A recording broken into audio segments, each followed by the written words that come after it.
Helix by ল্যাবে তোমাদের again জানাই স্বাগতম। চলো আগের দিন যেটা করছিলাম আমরা নিউক্লিওসাইড, দেখো নিউক্লিওসাইডের স্ট্রাকচারগুলো দেখতে পেয়েছো তোমরা। তোমরা যারা নতুন দেখছো তারা কাইন্ডলি 1 নম্বর 2 নম্বর ভিডিওটা একটু দেখে নেবে। এখানে শুধু একটা জিনিস আমি বলে দিই, এই যে ইউরিডাইন অ্যান্ড সাইটিডাইন, হ্যাঁ, এদের যে স্ট্রাকচার যে বন্ডটা তৈরি করছে সেই বন্ডটা কেমন একটু দেখে নিই আমরা। হ্যাঁ, ধরো এখানে ইউরাসিল যুক্ত হচ্ছে, এটা মনে করো আমাদের ইউরাসিল। তাহলে ইউরাসিল যখন যুক্ত হয় কীভাবে যুক্ত হচ্ছে একটু দেখে নাও।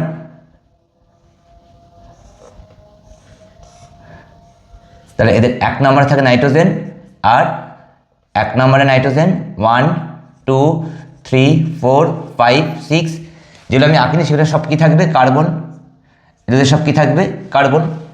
আর এখানে মনে করে দেখো, এখানে একটা হাইড্রোজেন ছিল আর এখানে কি ছিল? OH। এগেইন এখানে একটা নিউক্লিওফিলিক অ্যাট্রাকশন হবে, যার ফলে কি হবে? জল বেরিয়ে যাবে।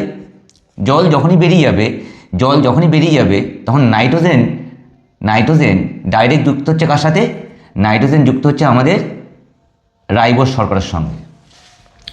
যখন রাইবোজ শর্করার সঙ্গে যুক্ত হয়ে গেল তখন এই যে বন্ড তৈরি করলো, দেখো 1 নম্বর কার্বনের সঙ্গে এই নাইট্রোজেন, 1 নম্বর নাইট্রোজেন, তাই এটাকে বলা হয় 1,1 N 1,1 গ্লাইকোসাইডিক বন্ড। আগেটা কি বলেছিলাম দেখো, N 1,9 গ্লাইকোসাইডিক বন্ড, আর এটাকে বলা হয় N 1,1 গ্লাইকোসাইডিক বন্ড। অর্থাৎ যদি পিউরিন থাকে তাহলে 1,9 গ্লাইকোসাইডিক বন্ড হবে। যদি পিরিমিডিন থাকে তাহলে কি হবে? 1,1 গ্লাইকোসাইডিক বন্ড থাকবে, whatever it is, uracil or cytidine or cytosine. তাহলে ইউরাসিল হতে পারে বা সাইটোসিন হতে পারে, যেই যুক্ত হোক না কেন 1,1 গ্লাইকোসাইডিক বন্ধনেই তৈরি করবে। এবার চলে আসি আমরা কিভাবে এই নিউক্লিওটাইড গঠন করে। দেখো আমি প্রথমে চলে আসি এখানটায়, ডিঅক্সিরাইবোজ সুগার,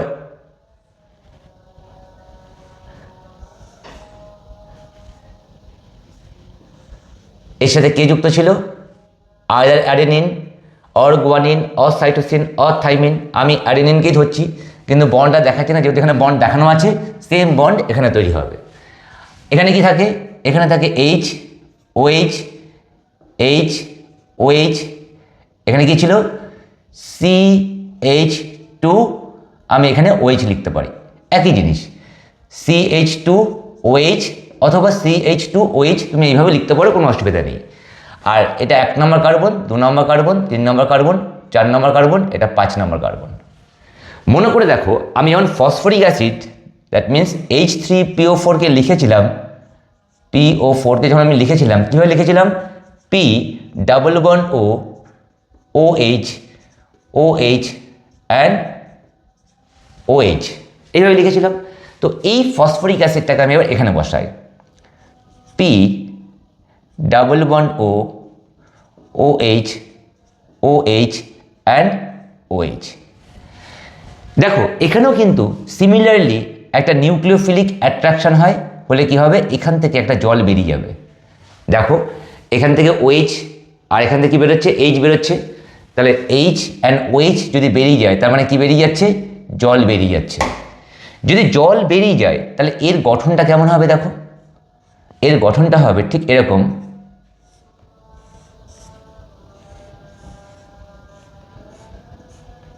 এখানে কি ছিল? কে যুক্ত ছিল?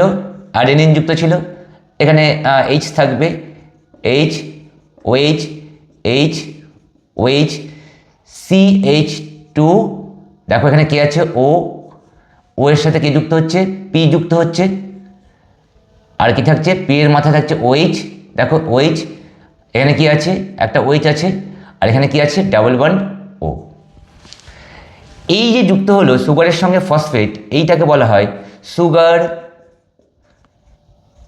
অর্থাৎ এই যে sugar and phosphate, sugar phosphate backbone, এটাকে বলা হয় সুগার ফসফেট ব্যাকবোন গঠন। অর্থাৎ সুগারের সঙ্গে যখন ফসফেট যুক্ত হচ্ছে তখন তাকে বলা হয় কি? Sugar phosphate backbone. তাহলে আমরা কি পেলাম? দেখো এখানে অ্যাডেনিন পেলাম, দ্যাট ইজ নাইট্রোজেন বেস। এখানে কি পেলাম? রাইবোজ শর্করা পেলাম। আর এখানে কি পেলাম? আমরা ফসফেটকে পেলাম। তাহলে আমরা এখানে টোটাল মোট এই স্ট্রাকচারের মধ্যে আমরা কি পেলাম? আমরা দেখো পেয়েছি রাইবোজ শর্করা plus nitrogen base plus phosphoric acid. দেখো প্রথমে রাইবোজ শর্করা নাইট্রোজেন বেস ফসফরিক অ্যাসিড, এই তিনটে যখন যুক্ত হয়ে তৈরি করছে আমাদের নিউক্লিওটাইড। কি তৈরি করলো? নিউক্লিওটাইড। এতক্ষণ কি ছিল আমাদের? নিউক্লিওসাইড। এবার আমরা কি পেলাম? নিউক্লিওটাইড। এবার আমাকে বলো, এই যে নিউক্লিওটাইডের সঙ্গে নাইট্রোজেন বেস হিসেবে কে আছে? এই নিউক্লিওটাইডের নাইট্রোজেন বেস হিসেবে কে আছে? দেখো অ্যাডেনিন রয়েছে, তাই না? আর এটা কি অ্যাসিড, ফসফরিক অ্যাসিড বলছি আমরা, তাই এটাকে বলা হয়, এর নাম হচ্ছে অ্যাডেনাইলিক অ্যাসিড। এর নাম কি? অ্যাডেনাইলিক অ্যাসিড। তাহলে যেহেতু অ্যাডেনিন যুক্ত হয়ে আছে আর রাইবোজ শর্করা তো থাকতেই হবে, তার সঙ্গে ফসফরিক অ্যাসিড রয়েছে, তাই এটাকে বলছি আমরা অ্যাডেনাইলিক অ্যাসিড। বা এটাও বলতে পারো, দেখো এই ফসফেট গ্রুপটা কত নম্বরে যুক্ত আছে? কত নম্বর কার্বনে? দেখো 5 নম্বর কার্বনে যুক্ত আছে, 5 কার্বনে যুক্ত আছে, তাই এটাকে আমরা বলতে পারি কি? অ্যাডেনোসিন। SINE সাইন হবে অ্যাডেনোসিন। 5 মনো মানে 1, মনোফসফেট, তাহলে অ্যাডেনোসিন 5 মনোফসফেট। তাহলে এটার নাম কি হতে পারে? অ্যাডেনাইলিক অ্যাসিড হতে পারে অথবা অ্যাডেনোসিন 5 মনোফসফেট। তাহলে এই অ্যাডেনোসিন 5 মনোফসফেট কিন্তু একটা নিউক্লিওটাইড। তাহলে নিউক্লিওটাইড কাকে বলে আশা করি বুঝতে পেরেছো। তাহলে নিউক্লিওটাইড এখানে কি আছে? অ্যাডেনিন। যদি এখানে গুয়ানিন থাকতো, যদি এখানে এর জায়গায় যদি জি থাকতো, দ্যাট মিনস এই যদি গঠন থাকতো, তাহলে কি হতো? গুয়ানোসিন 5 मोनोफॉस्फेट और गुआनिलिक অ্যাসিড। দেখো তো বুঝতে পারলে কি না? তাহলে প্রথমে ছিল কি? Adenosine, guanosine, cytidine, uridine. এবার কি আসছে দেখো? অ্যাডেনাইলিক অ্যাসিড, গুয়ানিলিক অ্যাসিড বা অ্যাডেনোসিন 5 মনোফসফেট, গুয়ানোসিন 5 মনোফসফেট। যদি এখানে জি এর জায়গায় যদি ইউ থাকতো, তাহলে হতো ইউরিডাইন 5 মনোফসফেট, আর ইউরিডিলিক অ্যাসিড। দেন চলে আসছে যদি আমরা যদি সাইটোসিন থাকতো, তখন আমরা বলতাম সাইটিডিলিক অ্যাসিড। কি বলতাম? সাইটিডিলিক অ্যাসিড আর সাইটিডাইন 5 মনোফসফেট। আশা করি নিউক্লিওটাইডটা তোমরা বুঝতে পেরেছো। তাহলে এই টোটাল এগুলোকে কি বলছি আমরা? নিউক্লিওটাইড। তাহলে নিউক্লিওটাইডের যদি বলে নিউক্লিওটাইডের একটা এক্সাম্পল দাও, তাহলে কি লিখবো আমরা? অ্যাডেনোসিন 5 মনোফসফেট, মনোফসফেট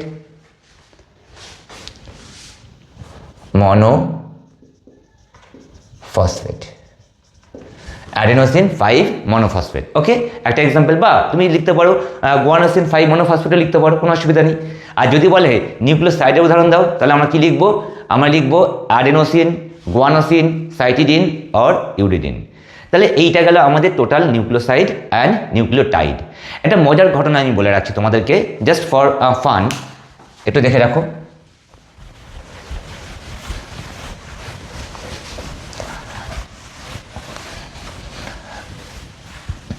দেখো প্রথমে চলে আসি আমরা, এটা কি? এখানে মনে করো আমাদের অ্যাডেনিন যুক্ত আছে, হ্যাঁ? তাহলে অ্যাডেনিন যুক্ত আছে, তাহলে এখানে কি হবে? CH2, আমরা কি লিখতে পারি? HO,